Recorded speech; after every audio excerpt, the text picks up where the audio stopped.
আমর ইবনে Hisham মানে আবু জেহেল, আমর ইবনে Hisham, Utba ইবনে রাবিআ, শাইবা ইবনে রাবিআ, ওয়ালিদ ইবনে Utba, Umayya ইবনে খালফ, উকবা ইবনে Abu Muadh, Omar ইবনে ওয়ালিদ, এই 7 জনের নাম নিয়ে বলতেছে আল্লাহ এদের প্রতি তোমার লানত নাজিল করো, লানত দাও, লানত বর্ষণ করো। নবীজির মুখ থেকে যদি কোনো কথা বের হয় কবুল হতে দেরি না তাড়াতাড়ি, দেরি না তাড়াতাড়ি। এই 7 জন কাফের কেউ টিকতে পারে না। এই সব বদর যুদ্ধের দিন যেদিন চলে গেছে, ওই বদর যুদ্ধের ময়দানে 7টা কাফের সব বদর কূপের মধ্যে কুকুরের মতো দুনিয়া থেকে বিদায় নিয়েছে। আমার বন্ধুগণ, সেই মক্কায় আমার নবীজি তাওহীদকে প্রতিষ্ঠা করেছেন।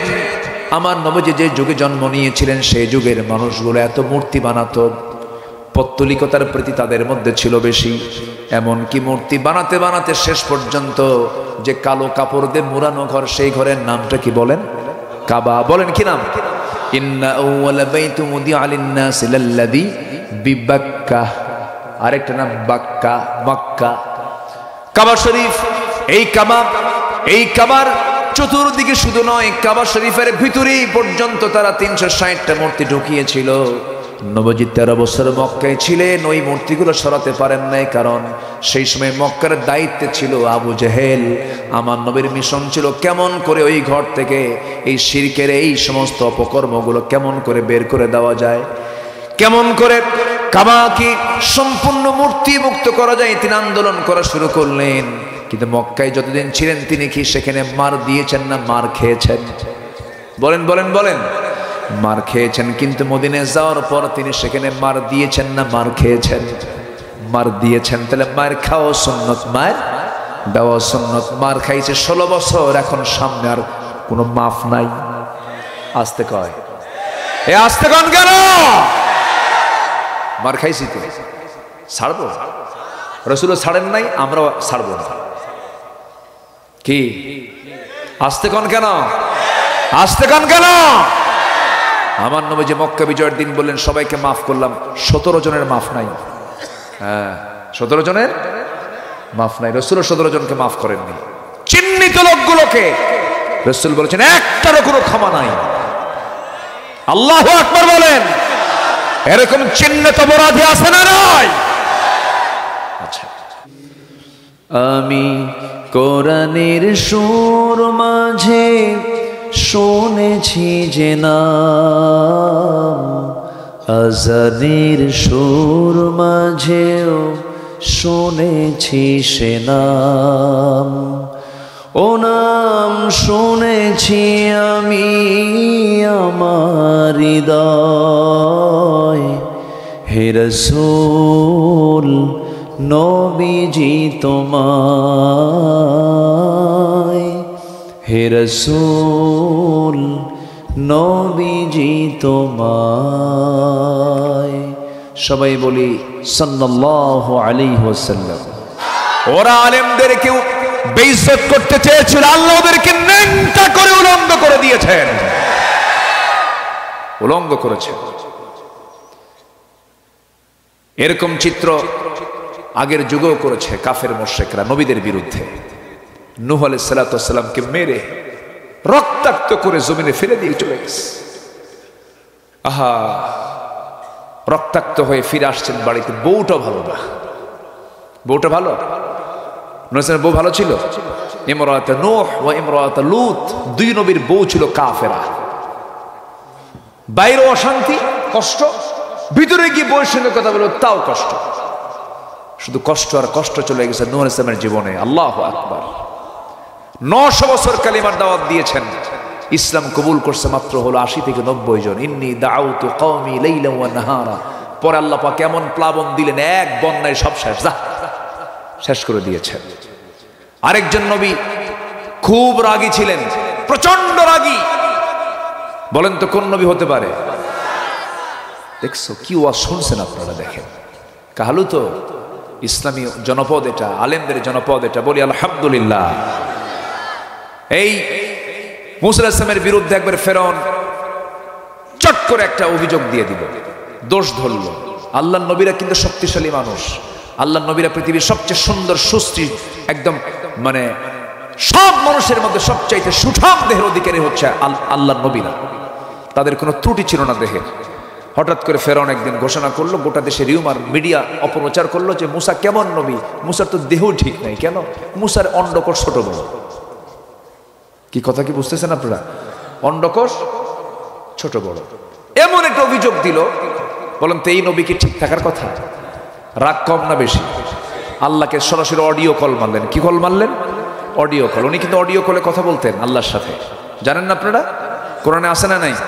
ওয়াকাল্লামাল্লাহু মূসা তাকলিমা। তিনি অডিও কলে আল্লাহর সঙ্গে কথা বলতেন, সরাসরি অডিও কল হতো। একদিন হঠাৎ করে বলতেছে, আল্লাহ একটু ভিডিও কল দিই। কি কল দিই? ভিডিও কল দিই। আল্লাহ বলেন তো অপশনই তো নাই, তুমি ভিডিও মারবা কেন? লান তারানি, আমাকে দেখতে পাবা না। আমাকে দেখতে যদি চাও জান্নাতে দেখবা। কাবা কি বলে? আল্লাহ কোনো উপায় নাই, আমি তোমাকে দেখবই। তুর পাহাড়ে আসো। তুর পাহাড়ের নাম নেওয়া মাত্রই মুসা বলেন, আল্লাহ তুমি এত দূরের পাহাড়ের নাম নিলে, আশেপাশে এত পাহাড় থাকতে 800 মাইল দূরে, আমি মুসাও কম না, যাবই। জোরে কান সুবহানাল্লাহ।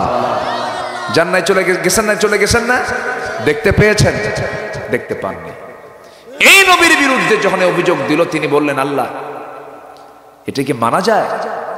তুমি কি করবার তাড়াতাড়ি করো, আমার তো সব ঠিকই আছে। ও আমার দোষ দিল কেন? দেশবাসীর কাছে আমার মান সম্মান আছে না? আমার কিসের ছোট বড়? সব তো ঠিকই আছে আমার। আল্লাহ বললেন, মুসা চিন্তা করো না, আমি তোমার লুঙ্গি খুলেই দেখাই দেবো, যাও। যেরকম সুবহানাল্লাহ। এই বাচ্চাগুলো কি সুন্দর করে শুনতেছে, দেখছেন? দেখেন কি হাসি মারে। আলহামদুলিল্লাহ। হ্যাঁ, দেখছেন? অ্যাটেনশন দেখছেন? এদের মনোযোগিতা দেখেন। আলহামদুলিল্লাহ বলে। জি। মুসা আলাইহিস সালাতু ওয়াস সালাম গোসল করতে নামলেন। তাফসীরে এসেছে গোসল করতে তিনি পানিতে নামলেন। সেদিন তার বিকল্প কোনো লুঙ্গি ছিল না। তিনি করলেন কি, একই লুঙ্গি আবার পড়তে হবে এটা ভেবে লুঙ্গিটা তিনি করলেন কি একটা পাথরের উপরে রাখলেন, রেখে পানিতে নামলেন, গোসল বানালেন। গোসল সম্পন্ন করে তিনি আবার ওই লুঙ্গিটাই পরবেন। ইতিমধ্যে আল্লাহ রাব্বুল আলামিন ওই পাথরকে হুকুম করলেন, পাথরকে জীবন দিয়ে দিয়ে বলেন, পাথর লুঙ্গি নিয়ে দৌড় মার। লুঙ্গি নিয়ে শুনবেন কথা, শুনবেন? আগ্রহ আছে? হ্যাঁ, আল্লাহু আকবার। লুঙ্গি নিয়ে দৌড় মার। দৌড় মারলো লুঙ্গি নিয়ে। মুসা আলাইহিস সালাতু ওয়াস সালাম তার সতর, তার যে লুঙ্গি নাই পরনে, এটা ভুলে গেছেন। আল্লাহ পাক জেহেন থেকে ভুলাইয়া দিয়েছেন। তার একটাই চিন্তা, আমি লুঙ্গি কখন পাবো, লুঙ্গি কখন পাবো। লুঙ্গির পিছনে তিনি দৌড়ান। পাথর দৌড়াচ্ছে লুঙ্গি নিয়া। এখন বলেন, পাথরকে অর্ডার করেছেন তিনি আমার কে? আল্লাহ অর্ডার দিয়েছেন, সেই জন্য তিনি দৌড়াচ্ছেন। সেই পাথর দৌড়াচ্ছে, আল্লাহর নবীও দৌড়াচ্ছেন, পারতেছেন না। কারণ এই লুঙ্গিটার দায়িত্ব পাথরকে দেওয়া হয়েছে। পাথরের যদিও জীবন নাই, কিন্তু জীবন দিতে পারেন তিনি আমার কে? এই মাটি থেকে আমার জীবন, এই মাটি থেকে আমার সৃষ্টি, এই মাটির দেহে জীবনটা দিয়েছেন তিনি আমার কে? মাটিতে যদি জীবন দিতে পারেন, তিনি কি পাথরে জীবন দিতে পারেন না? অবশ্যই পারেন। পাথর নিয়ে যখন দৌড়াচ্ছিল লুঙ্গিটা নিয়ে, উনিও পিছে পিছে দৌড়ান। শেষ পর্যন্ত ফেরাউন তার সভাসদবৃন্দকে, ক্যাবিনেট মন্ত্রীদেরকে নিয়ে যেখানে বৈঠক করতেছিল, সেই জায়গায় গিয়ে পাথর গিয়ে থেমে গেছে লুঙ্গি নিয়া। উনিও পিছে পিছে আসতেছেন, সরাসরি সামনে দাঁড়ায় গেছেন। ফেরাউন তার সমস্ত মন্ত্রী পরিষদ সব নিচের দিকে তাকায় দেখে সব ঠিকই আছে। আল্লাহু আকবার বলবেন না? আলেমদের যে কোনো দোষ নাই, আল্লাহ পাক সব ওপেন করে দিয়েছেন। ঠিক আছে না? আর কোন জঙ্গি নাটক আছে? এই 5 মাস কোথাও কি দেখছেন যে অমুক জায়গায় র‍্যাব অভিযান চালিয়ে এতগুলো জঙ্গি বই আর এতগুলো এই কাটা রাইফেল পায় এতগুলো আলেমকে ধরছে? এরকম কি কোথাও পাইছেন? 5 মাসে এই জঙ্গি নাটকার কেন নাই? নাট্যকারী দেশে নাই। নাট্যকার দেশে নাই। কি কথা কি ক্লিয়ার? কথা বোঝা যায়? 2018 সাল, এখানে আমার কিছু জেল পার্টনার আছে। কই চলে গেছে নাকি? চলে গেছে? একসাথে জেলে ছিলাম জানেন, চুরি করে না, কিন্তু এই কোরআন শরীফের কথা বলে।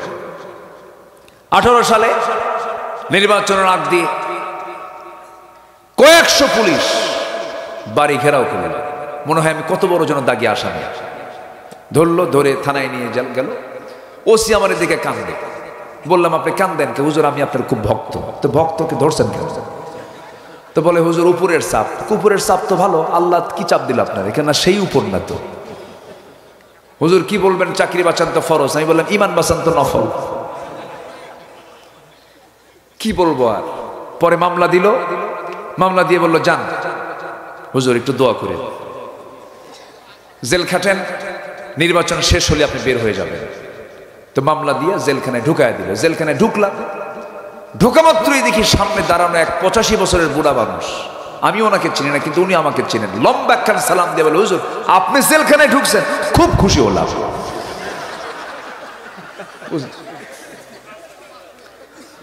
তো আমি বললাম খুশি হলেন কেন? জেলে কেউ খুশি হয়?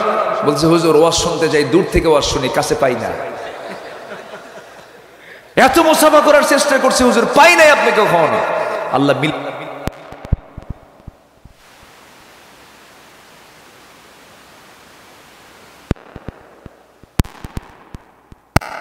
করে আসছেন বাবা, বোমা হামলা, বোমা হামলা, মানে বোমার হামলা, বোমার মামলা দিছে তার নামে, বিস্ফোরক মামলা দিছে। বলেন তো বুড়া মানুষের হাতে যদি বোমা তুলে দেওয়া হয়, ও কি জায়গা মতো মারবে না ওর মাথায় পড়বে? এই ছিল হলো 16 বছর। আল্লাহ কি না পারেন সব দেখিয়ে দিয়েছেন। তিনি আমার কে? মুরব্বীরা প্রায় বলতেন এর না মরা পর্যন্ত উপায় নাই, বলছে কিনা বলেন? কিন্তু সব ফয়সালা করে দিয়েছেন তিনি আমার কে? আল্লাহ খালি মাঝে মাঝে বলেন বান্দা আলা ইন্না নাসরাল্লাহি করিব, আমার সাহায্য খুব নিকটে, এত পেরেশান হও কেন? আমার সাহায্য খুব কাছে। আল্লাহু আকবার বলেন। আমার বন্ধুগণ, তাহলে এই দুনিয়াতে আমার রাসূল কেন এসেছিলেন? সবার কাছে স্পষ্ট হয়ে গেছে, কোনো দিন চলবে না কার দিন বিজয়ী করতে হবে। আসতে বলবেন না, কার দিন বিজয়ী করতে হবে? আল্লাহর দিন বিজয়ী করার জন্য আমাকে আপনাকে চেষ্টা করতে হবে। আল্লাহ রাব্বুল আলামিন তার রাসূলকে এই দায়িত্ব দিয়ে দুনিয়াতে পাঠিয়েছিলেন। 12টা পয়েন্ট আমি আস্তে আস্তে করে বলে বলে শেষ করে দেব। আমার নবীজি যে রাষ্ট্র গঠন করেছিলেন, সে রাষ্ট্রের 1 নম্বর দিক ছিল তিনি তাওহীদকে প্রতিষ্ঠা করেছিলেন। যে সমাজে কোনো শিরকের কোনো গন্ধ ছিল না। আমার দেশে মাজার পূজা আছে না নাই বলেন? আসতে বলবেন না আছে না নাই? মহাস্থান কত দূর? ট্রাক নতুন কিনলে কোথায় নেয়? কোথায় নেয়? এগুলো কি তাওহীদের কাজ না শিরকের কাজ? ভাই পাগলা মাজার কি আছে? সামনে দিয়া কোনো বাস গেলে অথবা ট্রাক গেলে হেল্পার ড্রাইভারকে লক্ষ্য করে বলে বস থামা, ব্রেক। সামনে মাজার শরীফ, ব্রেক না মারলে কিন্তু আপনার গাড়ি অ্যাক্সিডেন্ট হয়ে যাবে। দেখছেন কি? এটা কি ইমানের কথা? ইমানের কথা? শিরকের কথা। দিল সেখানে কসকস 100 টাকার নোট, ওইদিকে প্রতিবেশী না খায়া থাকে। এরকম আছে না নাই বলেন তো?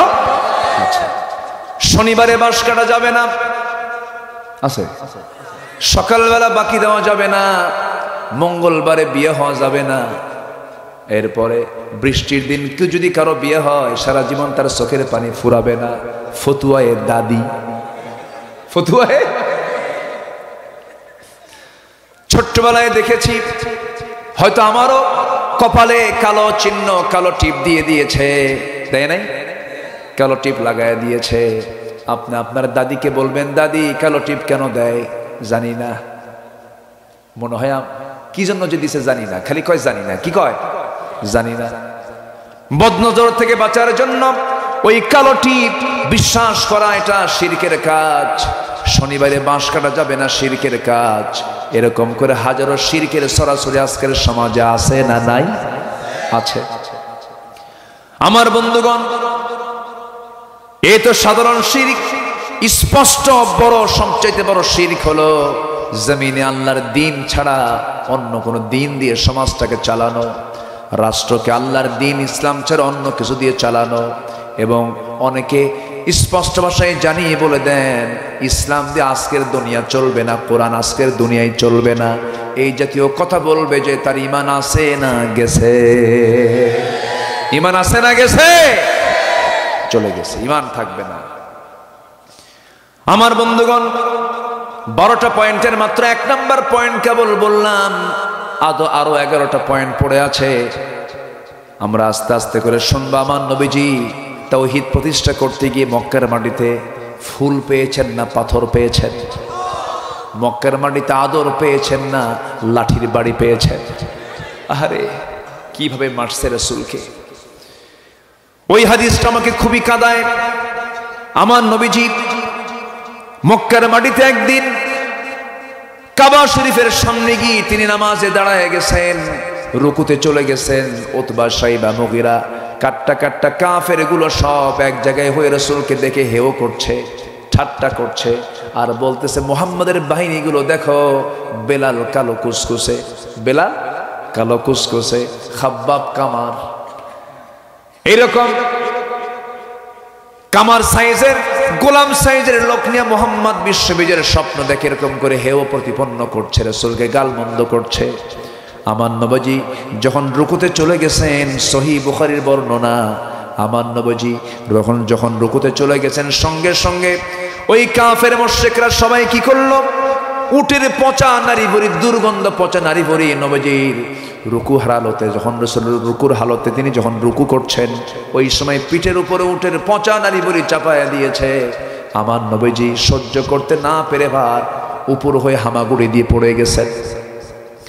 নবীজি আর উঠতে পারেন না। ফাতিমা রাদিয়াল্লাহু তাআলা আনহা, নবীজির সবার ছোট মেয়ে ফাতিমা এসে নবীজির ঘাট থেকে, পিঠ থেকে পচা নারী ভরিগুলো সরাইয়া দিলেন। আমার নবীজি কোনোদিন সহজে বদদুয়া দিতেন না, লানত করতেন না, কিন্তু সেই দিন আমার নবীজি লানত করে একটা বদদুয়া। আমর ইবনে হিশাম মানে আবু জেহেল, আমর ইবনে হিশাম, উতবা ইবনে রাবিআ, শাইবা ইবনে রাবিআ, ওয়ালিদ ইবনে উতবা, উমাইয়া ইবনে খালফ, উকবা ইবনে আবু মুআদ, ওমর ইবনে ওয়ালিদ, এই 7 জনের নাম নিয়ে বলতেছে, আল্লাহ এদের প্রতি তোমার লানত নাজিল করো, লানত দাও, লানত বর্ষণ করো। নবীজির মুখ থেকে যদি কোনো কথা বের হয়, কবুল হতে দেরি না তাড়াতাড়ি, দেরি না তাড়াতাড়ি। এই 7 জন কাফের কেউ টিকতে পারে না। এই সব বদর যুদ্ধের দিন যেদিন চলে গেছে, ওই বদর যুদ্ধের ময়দানে 7টা কাফের সব বদর কূপের মধ্যে কুকুরের মতো দুনিয়া থেকে বিদায় নিয়েছে। আমার বন্ধুগণ, সেই মক্কায় আমার নবীজি তাওহীদকে প্রতিষ্ঠা করেছেন। আমার নবীজি যে যুগে জন্ম নিয়েছিলেন, সেই যুগের মানুষগুলো এত মূর্তি বানাতো, পৌত্তলিকতার প্রতি তাদের মধ্যে ছিল বেশি। এমনকি মূর্তি বানাতে বানাতে শেষ পর্যন্ত যে কালো কাপড় দিয়ে মুড়ানো ঘর, সেই ঘরের নামটা কি বলেন? কাবা। বলেন কি নাম? ইন্না আউওয়ালা বাইতুম উদিআ লিন-নাসি লাল্লাযী বিবাক্কা, আরেকটা নাম বাক্কা, মক্কা। কাবা শরীফ, এই কাবার চতুর্দিকে শুধু নয়, কাবা শরীফের ভিতরেই পর্যন্ত তারা 360টা মূর্তি ঢুকিয়েছিল। নবীজি 13 বছর মক্কায় ছিলেন, ওই মূর্তিগুলো সরাতে পারেন নাই, কারণ সেই সময় মক্কার দায়িত্বে ছিল আবু জেহেল। আমার নবীর মিশন ছিল কেমন করে ওই ঘর থেকে এই শিরকের এই সমস্ত অপকর্মগুলো কেমন করে বের করে দেওয়া যায়, কেমন করে কাবাকে সম্পূর্ণ মূর্তি মুক্ত করা যায়, তিনি আন্দোলন করা শুরু করলেন। কিন্তু মক্কায় যতদিন ছিলেন তিনি কি সেখানে মার দিয়েছেন না মার খেয়েছেন? বলেন বলেন বলেন। মার খেয়েছেন, কিন্তু মদিনায় যাওয়ার পর তিনি সেখানে মার দিয়েছেন না মার খেয়েছেন? মার দিয়েছেন। তাহলে মার খাওয়া সুন্নত, মার দেওয়া সুন্নত। মার খাইছে 16 বছর, এখন সামনে আর কোনো মাফ নাই। আসতে কয়, এ আসতে কন কেন? মার খাইছি তো ছাড়বো? রাসূল ছাড়েন নাই, আমরাও ছাড়বো না। কি আসতে কন কেন? আসতে কন কেন? আমার নবীজি মক্কা বিজয়ের দিন বললেন সবাইকে মাফ করলাম, 17 জনের মাফ নাই। হ্যাঁ, 17 জনের মাফ নাই। রাসূল 17 জনকে মাফ করেননি। চিহ্নিত লোকগুলোকে রাসূল বলেছেন একটারও কোনো ক্ষমা নাই। আল্লাহু আকবার বলেন। এরকম চিহ্নিত অপরাধী আছে না নাই? আচ্ছা, গুনে গুনে রাখেন।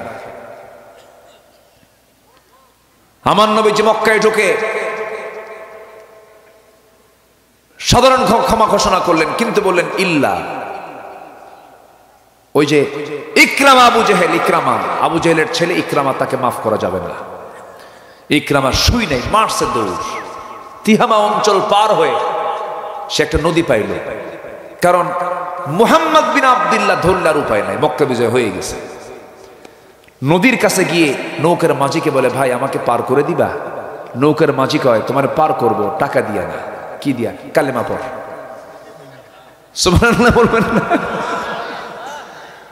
ইকরামার মনটা আরো ছোট হয়ে গেল, হায়রে এত দূর পর্যন্ত ইসলাম চলে আসছে। আল্লাহু আকবার বলেন। মাফ হবে, মাফ হবে, তওবা করে ফিরে আয়। আস্তে কোন কেন? আস্তে কোন কেন? তওবা করে ফিরে আয়। আকাম কুকাম বহু করছিস, চিন্তা করা যায় কত ক্রস ফায়ার দিয়েছে। আহা, নামাজি মানুষ, নামাজি ছেলে, ইয়াং ছেলে, ওই ঝিনাইদাতে একটা ছেলে, ওই আনার এমপি যাকে টুকরো টুকরো করে কলকাতায় মারলো, জানেন না আপনারা? সব বাথরুমের ফ্ল্যাশ করে তার লাশটাকে ছিন্ন বিচ্ছিন্ন করে দিয়েছে। ওদের নির্দেশে ইয়াং ছেলে, স্কুল পড়ুয়া ছেলে, তাকে তো মারছেই, চোখটা পর্যন্ত তুলে নিয়েছে, ক্রস ফায়ার দিয়ে দিয়েছে। শত শত ক্রস ফায়ারে মেরে ফেলা হয়েছে। আমাদের দেশের ভবিষ্যৎ প্রজন্ম ছিল তারা, দেশের কর্ণধার ছিল, বেছে বেছে তাদেরকে ধরে ধরে মেরে ফেলা হয়েছে। প্রতিটি হত্যার বিচার বাংলার জমিনে হতে হবে, ঠিক কিনা? সর্বশেষ 5 আগস্ট পর্যন্ত যতগুলো হত্যা করা হয়েছে, গণকবর দেওয়া হয়েছে, ভাইরে ওই মুগ্ধ, যে মুগ্ধ পানিটা নিয়ে বলল, কার পানি লাগবে ভাই? এই যে পানি, এই যে পানি। আপনি তো তার বাড়িতে জানতো, তার মার কান্না এখনো আছে না নাই? তার মার কান্না আছে না নাই? আপনি যাকে গুলি করছেন, আপনি যাকে মারতেছেন, যেদিন মরে গেছে তার বাড়ির পাশে গিয়ে দাঁড়ায় থাকেন, কি বিলাপ হয়, কি কষ্ট হয়। যার স্বামী মরে বউ ছাড়া কেউ বোঝে না, যার ছেলে মরে তার বাপ ছাড়া কেউ বোঝে না, যার বাপ মরে তার ছেলে ছাড়া কেউ বোঝে না। আপনি হত্যা করতে যাবেন কেন? হত্যা রাজনীতি কেন করতে গেছেন আপনি? আপনি তওবা করেন, নচেত জাতি আপনাকে ক্ষমা করবে না, ঠিক কিনা বলেন? ইকরামা ইবনে আবু জেহেল মাসির মুখ থেকে যখন শুনছে কালেমা পড়, মাথা ঘুরে গেছে, এ কি শুনলাম আমি। এদিকে ইকরামা তার বউ নবীর কাছে গিয়ে বলতেছে, ইয়া রাসূলুল্লাহ, আমি কালেমা পড়তে চাই। রাসূল বলেন, তোমাকে কালেমা পড়ায় দিলাম, যাও। যেরকম সুবহানাল্লাহ। এবার তিনি বলছেন, ইয়া রাসূলুল্লাহ, ইকরামা তো সারা জীবন আপনার বিরুদ্ধে যুদ্ধ করেছে, আবু জেহেলের ছেলে, সে যদি কালেমা পড়ে আপনি কি মাফ করবেন? আমার নবীজি কেঁদে ফেলে বলেন, হ্যাঁ, সে যদি ইসলাম কবুল করে আমি তাকে মাফ করে দেব। ইসলাম তো উদার, ইসলাম কি বলেন তো? উদার, আমি তাকে মাফ করে দেব, যাও। সেই মহিলা দৌড়া দৌড়া স্বামীকে খুঁজতে বের হয়েছে, স্বামীকে পেয়ে গেছে, বলতেছে, ইকরামা কপাল খুলছে, রাসূল মাফ করে দিবেন। এদিকে রাসূল বলছেন, সাহাবীরা, আবু জেহেলের ছেলে ইকরামা আসবে, আমার সামনে পর্যন্ত কেউ একটা কটু কথা বলবা না। সুবহানাল্লাহ বলবেন না? একটা কটু কথা বলবা না তোমরা। ইকরামা আসুক। নবীর দিলটা কত উদার দেখেন। সামনে চলে আসলে রাসূল বললেন, ইকরামা কিছু বলবা? মাথা নিচু করে বলে, অনেক ভুল করেছি, অপরাধ করেছি, আমাকে মাফ করে দিন, আমি কালিমা পড়তে চাই। জোরে বলি সুবহানাল্লাহ। রাসূল তাকে মাফ করে দিলেন, কালিমা পড়ায় দিলেন। ওইদিকে হিন্দা, নবীজির আপন চাচা আমি সাইয়্যিদুশ শুহাদা আমির হামজার কলিজা চিড়ে চাবায়া খেয়েছে। এত একজন কঠিন নারী তিনি ছিলেন। আমার নবীর সামনে যখন দাঁড়ায় গেছে, রাসূল বলছেন, কিছু বলতে চান নাকি? তিনি বলছেন, আমি কালিমা পড়তে চাই। রাসূল বলেন, কালিমা পড়বেন, শর্ত হলো কালিমা পড়েছেন ভালো কথা, আপনি আমার সামনে কখনো আসবেন না, আপনাকে দেখলে আমার চাচার কথা মনে হয়ে যাবে। দিন তেমনি এমনি আসে নাই। আমি যখনই মক্কায় যাই, মদিনায় যাই, আমি সেখানে ছুটে চলে যাই উহুদ প্রান্তরে, ছুটে চলে যাই বদর প্রান্তরে। সেখানে গেলে পরে একটা তেজোদ্দীপ্ত ভাব চলে আসে। উহুদের প্রান্তরে একজন দুজন না ৭০ জন শহীদ শুয়ে আছেন। কতজন শহীদ বলেন?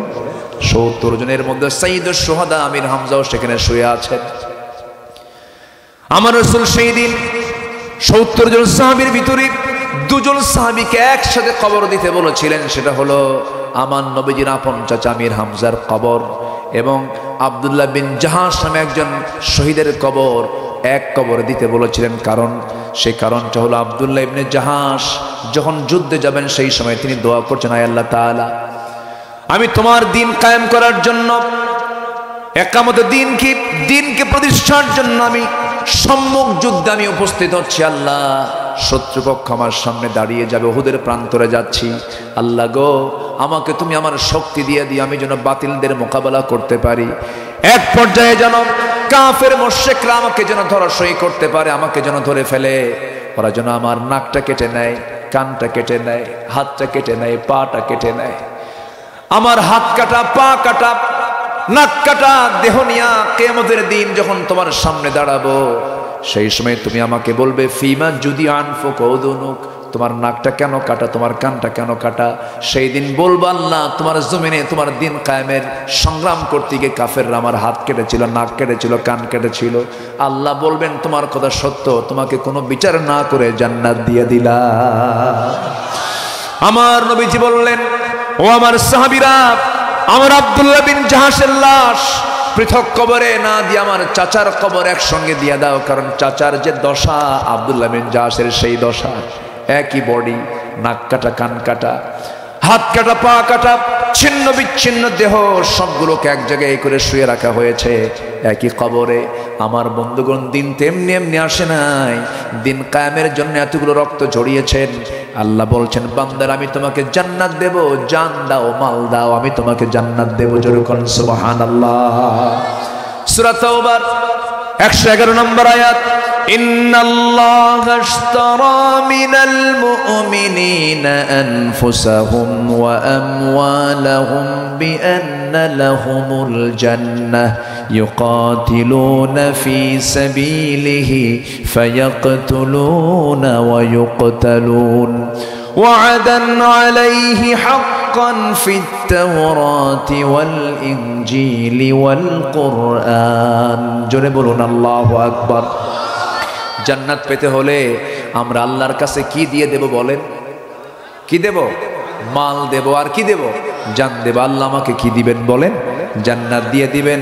এই চুক্তি করছেন আমার সঙ্গে তিনি। আমার কে? সূরা তাওবার 111 নম্বর আয়াত বাড়িতে গিয়ে মিলায় নিবেন। আমার বন্ধুগণ, অনেক লম্বা লম্বা কথা। আবার 2 নম্বরে চলে আসি। আমার নবী যেমন রাষ্ট্র গড়ে তুললেন যে রাষ্ট্রে কোনো হিংসা ছিল না। আমার দেশে হিংসা কম না বেশি? শুধু হিংসা না, মহাহিংসা। মহাহিংসা, হিংসার আমরা হিংসার সাগরে হাবুডুবু খাই। হিংসা আছে না নাই? জমি কেনে একজন, হিংসা করে আর একজন। আছে নাকি কাহালু? আছে? জমি কেনে একজন, হিংসা করে আরেকজন। একটু ভালো চলে, ব্যবসা ভালো করে, আরেকজন শুধু মাথা থাপড়ায়, হাই রে কি হলো, কি আছে এরকম আছে না? আপনার ভিতরে যখন হিংসা কাজ করবে তখন আপনাকে ভাবতে হবে আপনার ইমানের মধ্যে ক্যান্সার ঢুকেছে। ইমানের ক্যান্সার হলো হিংসা। হিংসা করা যাবে না। আল্লাহ, তুমি তাকে সম্পদ দিয়েছো, তুমি আমাকেও সম্পদ দিয়ে দাও। আল্লাহ, তুমি তার ছেলে দান করেছো, তুমি আল্লাহ আমাকে একটা ছেলে দিয়ে দাও। কিছু কিছু পরিবারে, একই পরিবারে 6টা ছেলে মেয়ে নাই, আবার কিছু পরিবারে 6টা মেয়ে ছেলে নাই। কিছু কিছু মহিলার আগের মাথায় এক পর্যায়ে বলেই ফেলে, আল্লাহ তোমার চোখ আসলেই কানা। এরকম কয় না? এরকম কয় না? কেমন করে তুমি এই বাড়িতে 6টা ছেলে দিলা, আমার বাড়িতে 6টা মেয়ে দিলাম, একটু ভাগাভাগি করে দিলেই তো হতো। ওটা ওখানকার 3টা, এখানকার 3টা নিয়ে গেলেই তো হয়ে যেত। দেখছেন হিসাব, দেখছেন অঙ্ক মিলাই দেখেন, মানে ও আল্লাহর সাথে বেশি অঙ্ক জানে। এরকম করা যাবে না। আল্লাহ যা দিয়েছেন, আল্লাহ আমি তাতেই খুশি। সন্তান ছেলে হোক মেয়ে হোক, কখনো মন খারাপ করা যাবে না। ছেলে হলে খুশি হয়, মেয়ে হলে বেজার হয়, এমন লোক আছে না নাই বলেন? আমার এক মুসল্লি, এক স্কুলের হেডমাস্টার ছিলেন। এক মুসল্লি, তার 7টা মেয়ে। কয়টা মেয়ে বলেন? 7টা মেয়ে। 7টা মেয়ে যখন হলো আমাকে বলতেছে, হুজুর আমার একটা স্মৃতিচারণ করতে চাই। কি? 7টা মেয়ে যখন হলো, 8ম সন্তান আমার স্ত্রীর গর্ভে। অষ্টম সন্তানটা যখন দুনিয়াতে আসলো, তখন ওটাও মেয়ে সন্তান হলো। অষ্টম সন্তান যখন মেয়ে হয়ে গেছে, সব আত্মীয় স্বজন 14 গোষ্ঠী সব আমার বাড়িতে এসে হাজির। চোখ এরকম গরুর মতো বানাইছে সব। রাগ করে এসে বলতেছে, কি ভাগ্যা শুরু করছো? এতগুলো বাচ্চা হওয়ার পর আবার নাও? আর নেওয়ার দরকার না, 8টা হয়েছে। বাচ্চার নাম রাখো এবার ইতি। ইতি মানে কি? ইতি, সমাপ্তি, আর না চাইনা। তো হুজুর আমাকে যখন এইভাবে পরামর্শ দিল, আমি বললাম, আমি তো বুঝি, আমি তো শিক্ষিত মানুষ, ছেলে মেয়ে তো আল্লাহই দেন। আমি খুবই খুশি হয়েছি অষ্টম মেয়ে যখন মেয়ে হয়েছে আমার, আমি খুবই খুশি হয়েছি। তো এবার ওদের জবাবে আমি বললাম, আমি অষ্টম নম্বর সন্তানের নাম রেখে দিলাম আশা, মানে আরো হোক। কি কথা কি বুঝতেছেন? তার শুকর আদায় করার মতো কিছু বান্দা আছে না নাই? আসতে বলবেন না, আছে না নাই? সন্তান ছেলে মেয়ে যেটাই হোক না, বলে ফেলবো আলহামদুলিল্লাহ। মন খারাপ করার কোনো প্রশ্ন নাই, মন খারাপ করা যাবেই না। আচ্ছা বলেন তো, পুরুষ ভাইরা তো এখানে বসে আছেন, আচ্ছা বাপকে আদর করে বেশি ছেলেরা না মেয়েরা? তো মন খারাপ করেন কেন? হ্যাঁ কি ঠিক আছে না? আপনার মেয়ে নাই কি? কে বেশি আদর করে? দেখেন ছেলেরা যেন না শুনে আবার। আমি তো প্যাঁচ লাগাই দিয়ে যাচ্ছি, কিন্তু সবাই কিন্তু বলে, সবাই বলে, আমিও ভাবি, আমিও ফিল করি, মেয়েরা বাপকে খুব আদর করে, খুব যত্ন নেয়। অন্যের বাড়িতে থাকে, চোখের পানি ফেলে ফেলে কান্দে, আমার আব্বার কষ্ট হচ্ছে, ঠিক কিনা? রাসূল মেয়েকে খুব পছন্দ করতেন। মেয়েগুলোকে বিয়ে দিয়েছেন দেখে দেখে বিয়ে দিয়েছেন, সম্পদ দেখে না, তাকওয়া দেখে। আর এখনকার মেয়ের বাপরা ছেলের কি দেখে? কি দেখে? হ্যাঁ, যুবকরা তোমাদের উদ্দেশ্যে কিছু বলতেছে, থামো, বিয়ে খুব তাড়াতাড়ি হবে, সমস্যা নাই।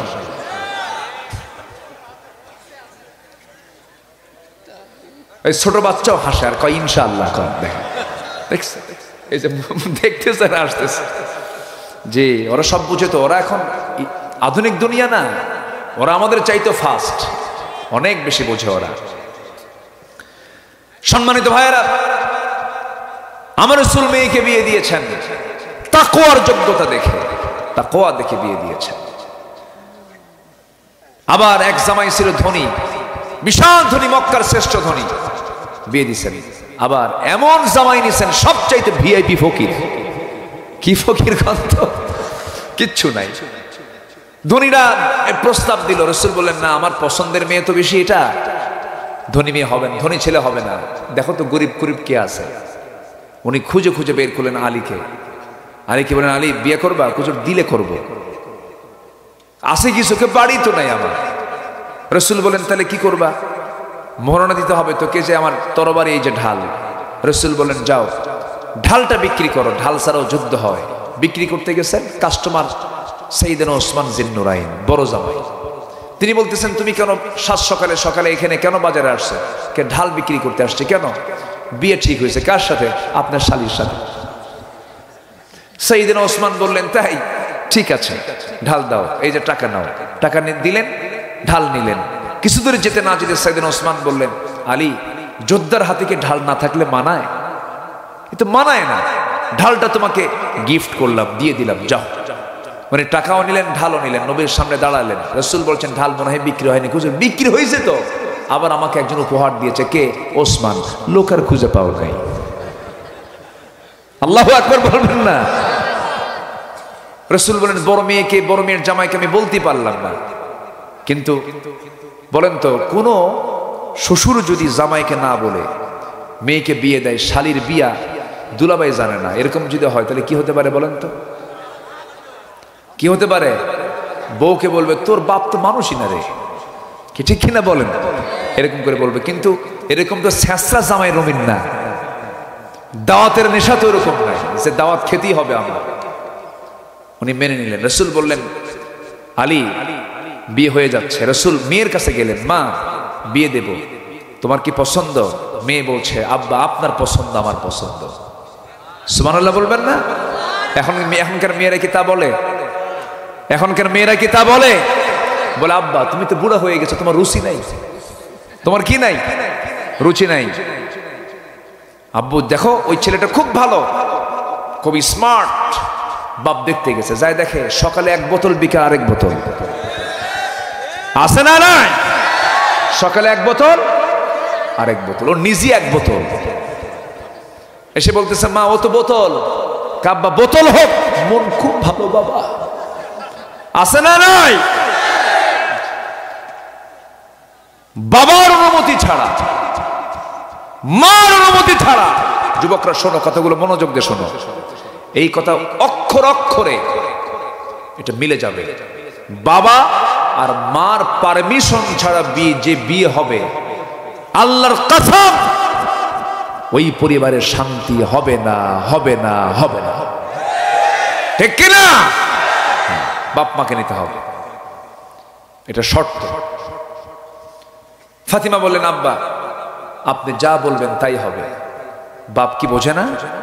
বাপ কি কোনো মেয়েকে অপত্রে দিতে চায়? বাবার চাইতে বেশি আদর পৃথিবীর কোনো মানুষ করতে পারে? আমার নবীজি বিয়ে দিলেন।